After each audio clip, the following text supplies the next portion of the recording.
It's our favorite part of the show when we get to answer all of your burning medical questions. It's time to ask the doctors. I think they finally, they've got it. And today's question, it's actually from one of our associate producers. Have a look. About a year ago, I noticed a dry patch on my left arm, and I looked online for a do-it-yourself treatment, and I saw that tea tree oil was good. After about 3 days, I noticed a cluster of bumps on my arm where I put the tea tree oil. I reached out to a friend of mine who's a nurse, and she was like, girl, that might be ringworm. So I looked online for a treatment, and they were like, do apple cider vinegar, turmeric, and tea tree oil mixed together, put it on my arm, and it turned my skin black. I went to the ER, and they said that I had eczema, and they prescribed me with some cortisone. It's been over a year, and my scar is still there. I'm just wondering, is this scar permanent, or is there a way for it to be treated? Nyasha is in our producer's area, both on the show and helping produce the show. So, Dr. Batra, I know that you've had a chance to look at this. What's going on?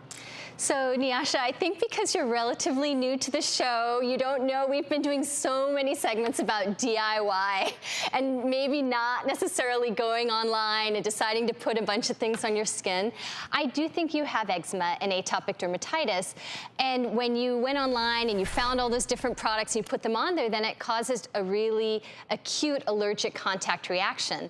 Now, the downside and the reason it's lingering so much is that when you really inflame olive toned or pigmented skin like mine or like yours, it revs up the pigment production, and then you get this hyperpigmented patch or footprint as to where the rash was before.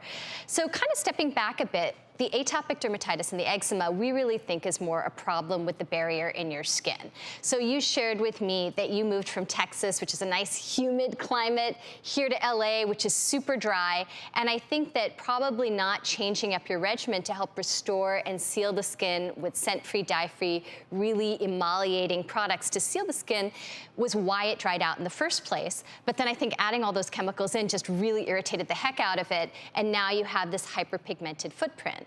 So first off, to treat the eczema, I would say really go back to, like I said, hypoallergenic, scent-free, dye-free, heavy products that seal the skin, things with ceramides, hyaluronic acid, free fatty acids, and that's what to look for in the ingredients in your products. If you are really acutely inflamed, that's the only time a hydrocortisone comes in a couple times a day for maybe a week or two. But definitely don't want to just keep throwing cortisone or any sort of chemical at something if you don't know exactly what you're treating. Now that it's calmed down, the hyperpigmentation can be treated with lightening creams. It can be treated with chemical peels. Have you tried anything more recently for it? No, I haven't. So we can hopefully hook you up. I am very happy to help take care of this, Nyasha, both getting you on a really good eczema regimen going forward, especially now that you're here to stay, hopefully in LA, and certainly on chemical peels or lightening creams to help fade out the discoloration. Thank you so much, Dr. Batra. Thank you, doctor. Once again, Dr. Batra hits a home run, hits it out of the park. And then one thing I didn't mention, Nyasha, that I should have actually, is anytime you have inflammation of the skin, it's so important to protect it from the sun, just so it doesn't discolor further. Dr. Batra, thank you. Nyasha, good luck with it. Thank you.